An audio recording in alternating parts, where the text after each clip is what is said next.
যে মাহেশ এবং সোলাঙ্কি অধ্যুষিত জেলা।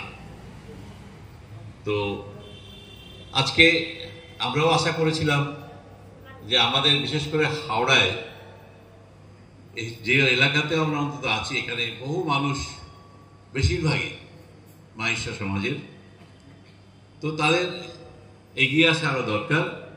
আমার মনে হয় হয়তো সময়ভাবে বা অর্গানাইজ সেইভাবে হয়ে ওঠেনি, তার জন্যে এটা আমাদের দুর্বলতা। আগামী দিনে একটা শক্তিশালী সংগঠন নিশ্চয়ই হয়ে উঠবে এই হাওড়া জেলায়।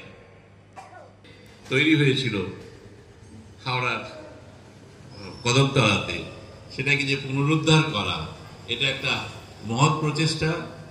আমার মনে হয় এখন যে কোনো জিনিস করতে গেলেই একটা দলীয় সাহায্য ছাড়া সম্ভব হয়ে ওঠে না।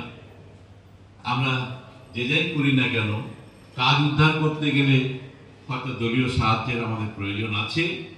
আর দলীয় সাহায্য